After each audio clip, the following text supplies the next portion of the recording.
welcome to this week's home tour. And for this week, I am going to walk you through my process.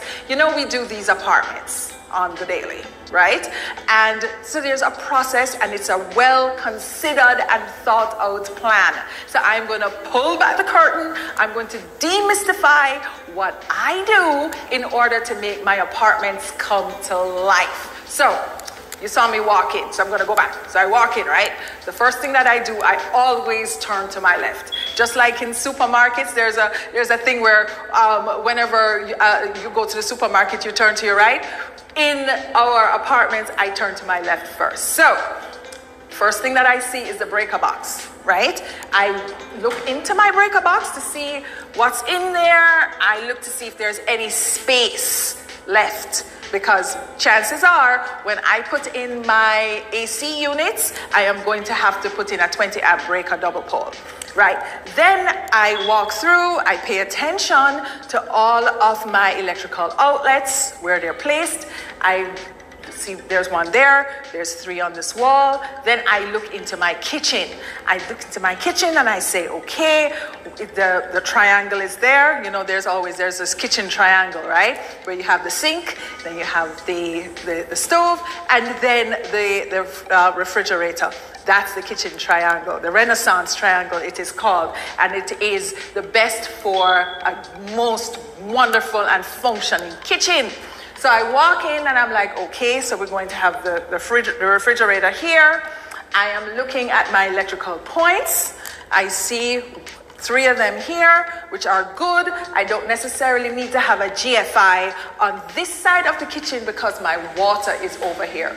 You have a GFI switch, and you're going to ask me, what is a GFI switch? A GFI switch has a reset button so that just in case it comes next to the water, it just shuts off, right? Okay, so here it is now. This is where my stove will go. So if I have a stove, I have to have an over-the-range microwave, so I don't have to put my microwave on the counter or, find a space for it. It's over-the-range microwave, so it also has a vent, so it takes care of all of my fumes. So I'm looking up, I'm saying, okay, my microwave will go here. So on top, I'm going to have to put in some kind of a cabinet in order to have my microwave be grounded.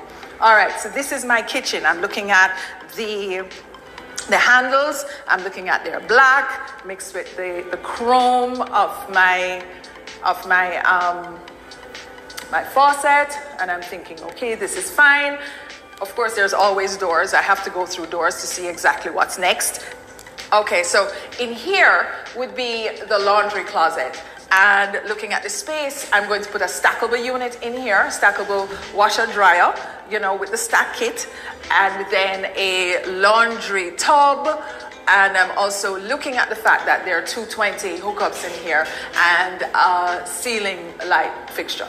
All right, so that is my process for the kitchen, the laundry space, and then I'm going to go into this is a 1-bedroom unit, so I'm going to go into the primary bedroom, and then we're going to talk about, what I'm looking for first, and then we're going to go into the layout, and then at the very last, the aesthetics. Okay, so all 1-bedroom apartments, 2-bedroom apartments, 3-bedroom, all apartments have powder rooms. So I am looking in this powder room. I can see that it is tiled from floor to ceiling. I can see that there are 2 light receptacles, one in the ceiling and one on the walls. So that shows me now where I'm going to put my mirror.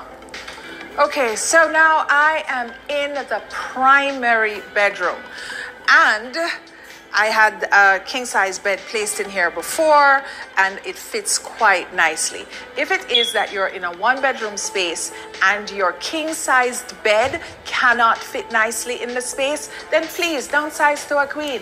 All right, but so that is layout. We'll get to that. So again, we're talking about the process. We're talking about functionality first, right? I'm looking at the receptacles.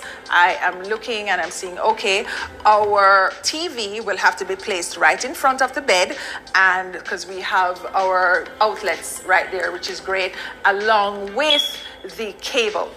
So we're all plumbed for AC units, and a room of this size would take a 12 BTU. And in the space outside where you have the living, your dining space, your kitchen, your laundry, that should be a 24 BTU, right? I am also looking at my windows, and I'm seeing there are no window guards and there are no insect screens. Right? Insect screens are now a must because of the mosquitoes and so on. The window guards in terms of this apartment on the 4th floor is you know, whether you want it or not. It's subjective.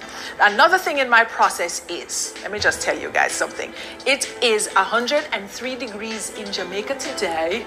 I am working and there is no AC in the apartment. So it's hot. So if you see me sweating, it is real life. This is what we go through. This is not a glamorous world. We do sweat, and we sweat loads because it is hot. All right, cool. So then I'm going to check out the bathroom. Okay, cool.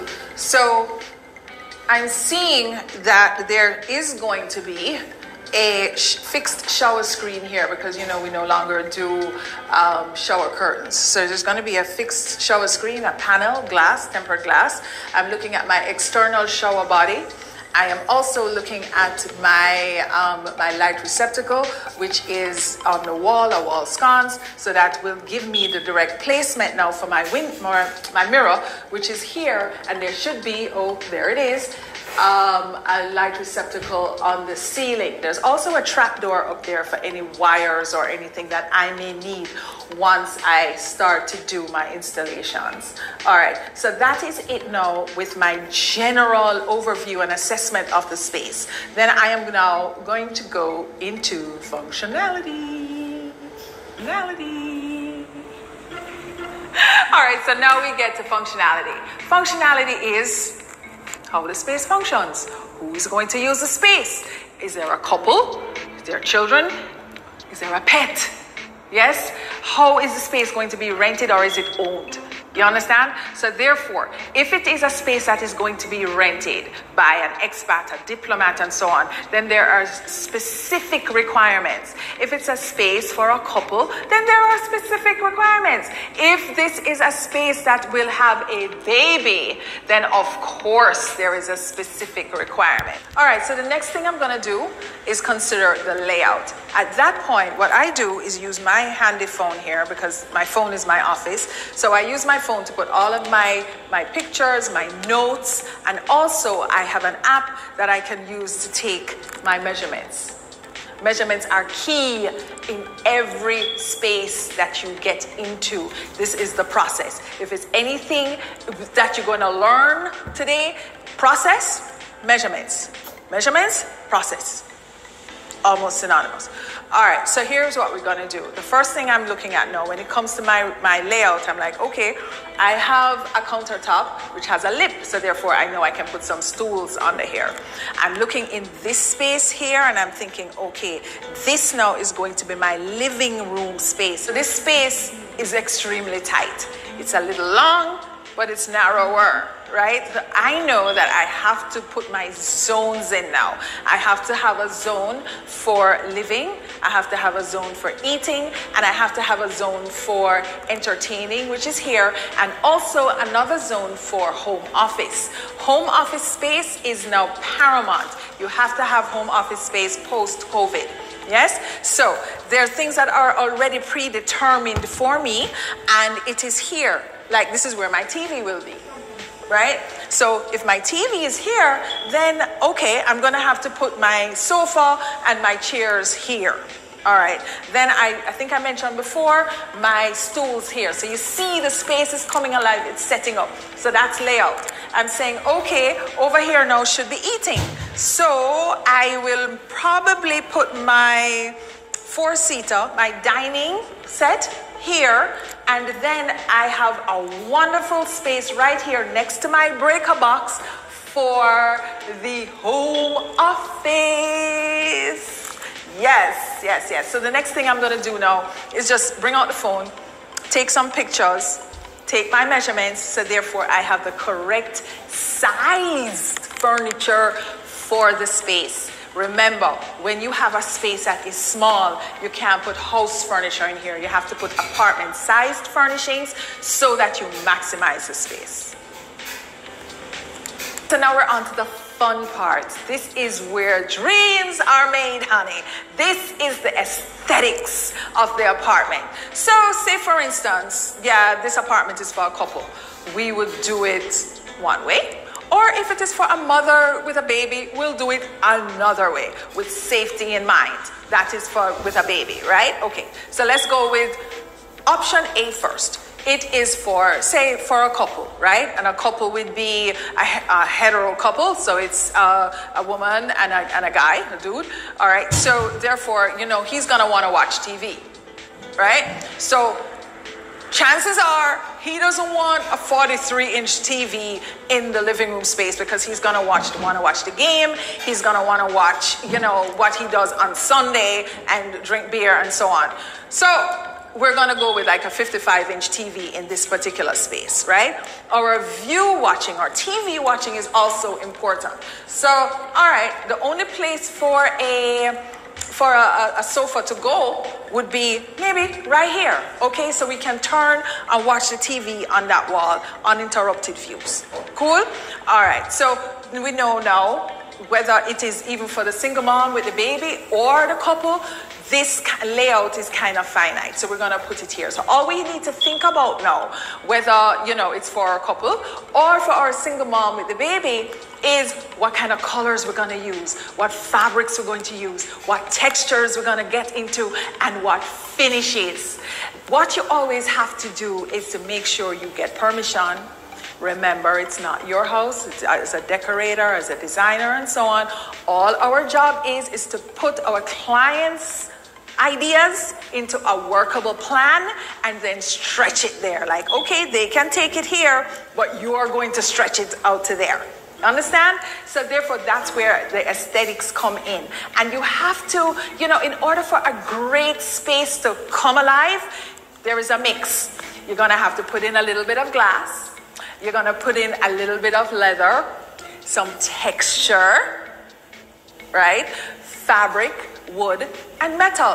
When all of these start playing well together, then you have a winning space. The next thing now that we have to consider are the windows. What are we going to do? How are we going to cover up these windows? Yes, the views are absolutely wonderful. It is Jamaica. We are all about the views. But at night, you're not going to have any privacy. So are we going to put blinds on the windows? Are we going to put drapes on the windows? Are we going to put shades on the windows? So those kind of things we have to consider when we are doing the space, right? Then now we come up with colors. What's your color scheme? Is it going to be all white, or are you going to introduce some color into the space? Remember, it's not about your or my personal likes. It is about the clients. So you're going to have to ask all of these nice questions. And if you are doing it for yourself, then of course, have at it, do what you want to do and whatnot. Just make sure that at the end of the day, the space is a space, and the space can only call for a certain size. 2 + 2 = 4. 2 + 2 doesn't equal to 5. Alrighty? Okay. So here's what's next. So we've done our brief, we've done our assessment, we have done our measurements, we've taken our pictures, mood board has been given in, sample board has been given in. Everything is now approved, confirmed, deposits paid. What's next? We start sourcing. We source whatever is coming in. So if we have to order things from overseas, then that's done first because that takes the longest to come in. Then we do infrastructure. Infrastructure means the AC units, it means the light fixtures, it means the fans, the ceiling fans, which are electric and stuff. And then, right, we do the aesthetics. Then we do all of the ordering of the furniture locally. We also do our window treatment, we do our rugs, and we also do our accessories and our lighting. So if you want to see it come together like it should, stay tuned for next week when it will all come together. See you next week.